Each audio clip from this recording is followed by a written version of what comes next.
Picture this. It's almost like something from a movie. High-ranking Iranian leaders are being taken out, one after another, often from thousands of kilometers away with this unnerving precision. They try hiding, deep in bunkers, but it doesn't seem to matter. This invisible force still finds them. It really makes you ask, what kind of power can do that? So precise, so far-reaching. And what's really striking, I think, is that the answer isn't your typical spies in trench coats. It's not fighter jets screaming overhead either. It's something, well, much more subtle, Right. but arguably far more powerful today. More powerful and subtle, almost invisible. Hmm. Okay, so what is this force you're hinting at? How is it changing how we even think about conflict? We're talking about Israel's Unit 8200. And look, this isn't just any military unit. People often call it the digital brain of Israel. It's this top secret cyber combat unit. And its main weapon, data, pure information. It's built this global reputation, truly, as one of the world's best intelligence units for both offense and defense. Okay, so no traditional guns, no jets. How does a unit like that become, as you say, maybe Israel's most critical combat force? What does that actually mean on a modern battlefield? Well, it signals a huge shift, doesn't it? It's become critical because it dominates, where technological superiority isn't just nice to have, it's key. It means a country's strongest weapon might be something you can't even see. A completely different kind of warfighting. So for this deep dive, our mission really is to explore how this unique unit even started, what makes it tick, and how is it shaping what war looks like now and maybe tomorrow. Let's get into it. Yeah, absolutely. And to really get Unit 8200, you have to rewind all the way back to Israel's birth, really. 1948, the day after declaring independence, boom, they're in a war, attacked on multiple fronts, Egypt, Syria, Jordan, Lebanon, Iraq. Being thrown into conflict like that taught them a very harsh lesson very quickly. If we want to survive, we have to know what's coming next, when and where. That's an intense way to start. So how do you even build that kind of intel capability basically from zero? What were the first steps? Oh, it was incredibly basic at first. In 1952, they set up their signal intelligence unit, the methods. Really simple, wiretapping enemy radio waves. Mostly the low-frequency stuff military units used back then, before satellites changed everything. The team was tiny, former communicators, some guys from the Haganah underground. They had these listening posts up in the northern mountains near the Egyptian border, literally writing stuff down, decrypting codes by hand. It was humble beginnings for sure. Wow, yeah, sounds like something out of an old spy movie.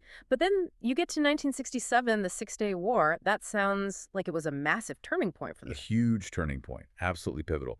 By 67, the tension was, well, sky high. Neighboring countries were massing troops on the borders. Egypt closed the Straits of Tiran, a critical shipping lane. The world was watching, basically holding its breath. And while everyone's watching, this little wiretapping unit is working like crazy. They decrypt secret Egyptian military orders, and what they found was pretty shocking. Egypt's army wasn't actually ready for a full-on war. Okay, how critical was that piece of intelligence? Was it the deciding factor or just one piece of the puzzle? It seems like it was the direct catalyst. It gave them the green light, the confidence for that decisive preemptive strike on June 5th. Israeli jets hit 18 Egyptian airfields in just 2 hours, crippled their air force, basically knocked Egypt out of the war very, very quickly. The Six-Day War proved it, didn't it? Intelligence wasn't just background info anymore. It was a weapon, a war-winning weapon. Wow. Okay, that's a powerful demonstration, and I bet that opened the funding taps, right? More resources. Oh, absolutely. After the Six-Day War, funding for this technical intelligence unit went through the roof, unprecedented levels.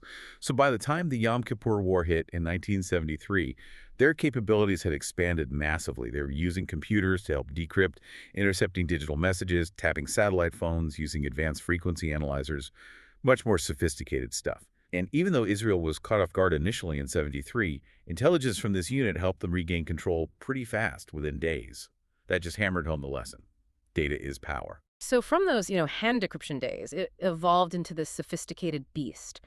What does this digital brain look like now? Can you give us a sense of the scale, the structure? Well, today, Unit 8200 is this vast, incredibly complex, and mostly secret network. We're talking over 100 specialized sub-teams, and they're not all in one place. They're scattered across Israel and even in locations abroad. Right, I imagine there's no big sign saying Unit 8200 HQ here. But where are the main hubs, based on what we know? Exactly, no signs. But multiple sources, including military research, point towards a main operational center somewhere in central Israel, near Herzliya and Gilo. Descriptions suggest extreme security. Multiple layers of defense, cyber protection that even the US NSA apparently acknowledges as, well, unhackable. And that's not all. There are branch units too. Tel Aviv, down in Beersheba's cyber park, in the Negev desert, and even reportedly in some occupied territories, placed strategically close to potential targets. Makes sense geographically. So let's peel back another layer. What are the main operational divisions inside 8200? How does it all function? It's layered and specialized. A core part is signal intelligence, or SIGINT. Their job is basically intercepting everything. Phone calls, radio, satellite comms, internet traffic, you name it, they try to grab it. And it's not just grabbing it. They decrypt it, translate it. Arabic, Persian, Turkish are key languages, building this massive intelligence database that other Israeli units can draw on. Okay, so they're the collectors, the translators, the initial processors. What about the more, let's say, active cyber side? Right, that's the cyber warfare division. And it kind of has two sides to it. There's an offensive cyber unit. Their mission is to penetrate enemy systems. Think military databases, nuclear facilities, maybe even power grids. And then there's the defensive cyber shield. Their job is protecting Israel's own critical systems from cyber attacks. So, offense and defense in the digital world. And given how much they rely on tech, what about artificial intelligence? Are they using AI? Oh, absolutely. That's a critical piece now. They have an AI and predictive intelligence unit. They use machine learning, basically, to sift through enormous amounts of data, looking for patterns in target behavior, predicting movements. And the data they use is incredibly varied. How often someone uses their phone, what time they usually wake up, the routes they take, who they call. Especially calls to known terror links. This AI actually generates target recommendations for the military. There's even a system name that's come out, Quist Recommendation. Apparently surprisingly accurate. Really makes you think, doesn't it? How AI is piecing together human lives from digital breadcrumbs. The implications for privacy. It's huge. Yeah, incredibly powerful. And maybe a bit unsettling. So how does all that data, all that AI analysis turn into action on the ground? That's where the Field Intelligence Psi unit comes into play. They're the bridge. They take the raw data and analysis from 8200 and turn it into actionable intelligence for units in the field commandos, air defense, Mossad. They provide things like visual data, maybe GPS signals, those AI recommendations we talked about. It makes the actual operations much more precise, faster, and ultimately safer for their own forces. That explains the precision we were talking about earlier. Now, I've also heard whispers about their internal culture being different, especially for the military. What's unique there? Yeah, there are some interesting aspects. They reportedly have this job rotation system. Soldiers move between roles, signal analysis, wiretapping, system penetration strategy every 6 to 12 months. The idea is to give them a really broad, holistic understanding of the whole intelligence cycle. And perhaps most unusual for a military unit, there are reports of significant political independence. Apparently, some past governments couldn't just demand access to certain levels of 8200 data. There's this clear separation of powers designed to shield the unit from political meddling. It reinforces this idea of it being Israel's true operational heart. Okay, so it's not just the tech, it's the people, the structure, which leads to something really surprising, their age.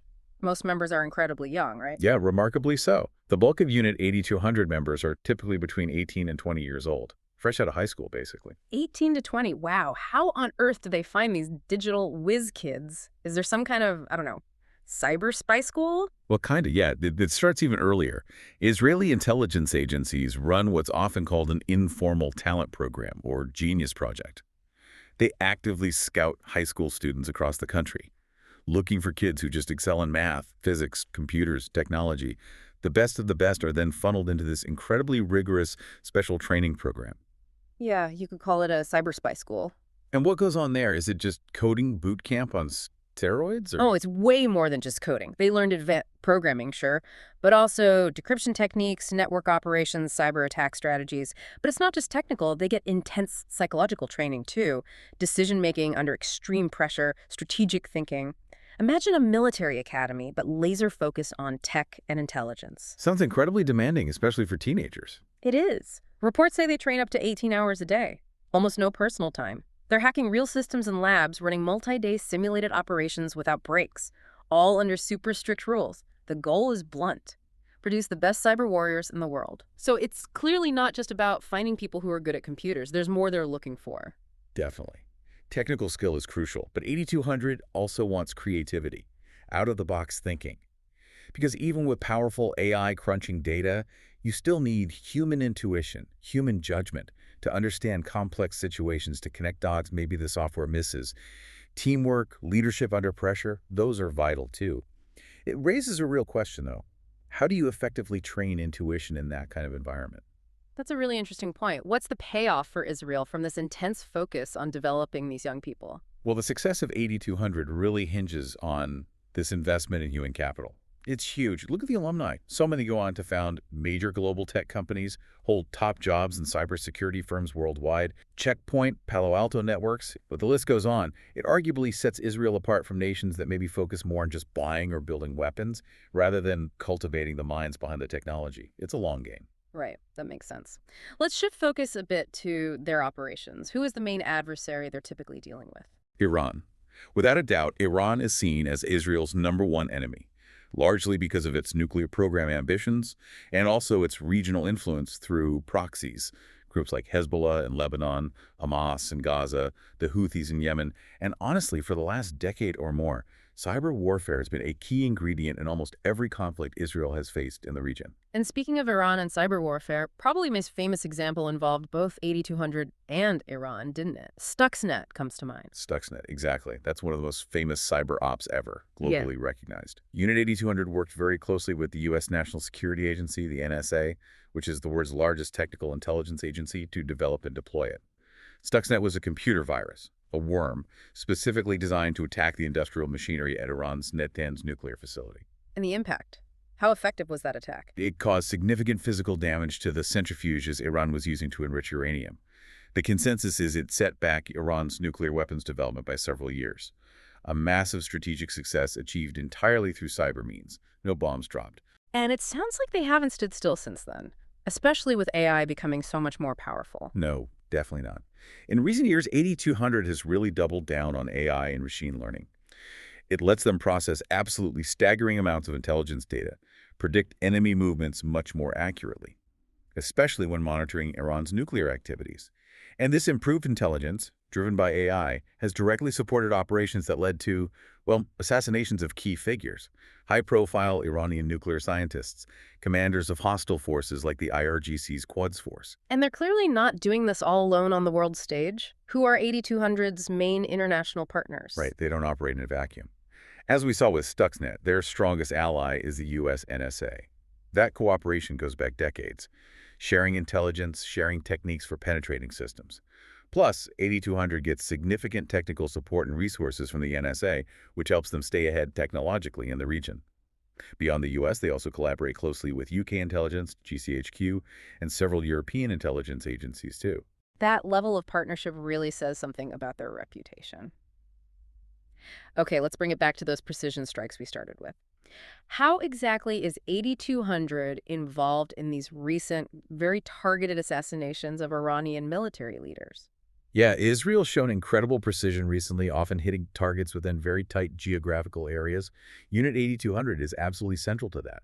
They use their signal intelligence capabilities, combined with that AI-driven behavioral analysis, to track these leaders, people in the IRGC Quds Force. What kind of data specifically are they pulling together for that? How detailed does it get in real time? It's incredibly comprehensive. We're talking intercepted phone calls, penetrating mobile phones for location data, GPS tracking, satellite imagery, analyzing social media.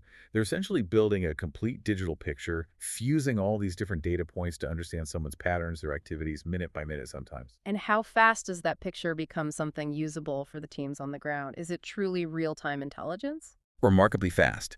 8200 can feed highly detailed information like travel plans, specific vehicle details, even things like the target's mood, based on conversations, who they just spoke to directly to frontline units. Mossad, the Air Force. It's actionable intelligence, delivered fast enough to exploit very narrow windows of opportunity. And then those frontline units make the call on how to act. Exactly. Based on that precise intelligence stream from 8200, the operational units decide the best method: assassination, maybe a bombing, an air missile strike, tailored to the situation. One of the most chilling capabilities mentioned is detecting abnormal behavior. Can you explain that system? Why is it so effective? Yeah, this is really cutting-edge stuff. 8200 has systems designed to flag anomalies in the behavior of targeted officials. Things like suddenly taking an undeclared trip, switching to a different car than usual, using a new phone they haven't used before, deviations from their norm. When the system flags something like that, it triggers an immediate alert. That allows for coordinated tracking and really rapid attack planning, sometimes within hours, even if the target is deep in enemy territory.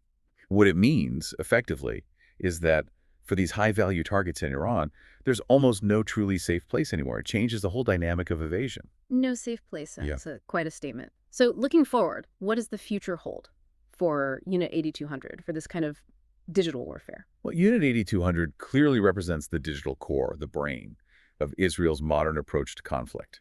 It highlights just how critical data and the human ingenuity to interpret it have become. As for the future, developments in AI are accelerating, quantum computing is on the horizon. All of this will undoubtedly make cyber warfare even more complex, even more potent, and more challenging. It sounds like a perpetual digital arms race, constantly evolving. It absolutely is. Yeah. And the leadership within 8200, from what we understand, sees the future as this deep, integrated partnership.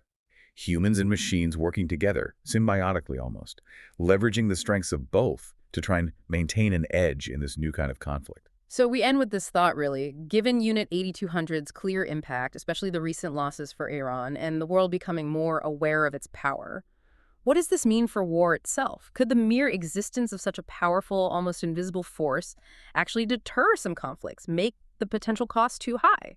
Or will it just shift the battleground further into the shadows, transforming future conflicts in ways we're only beginning to grasp?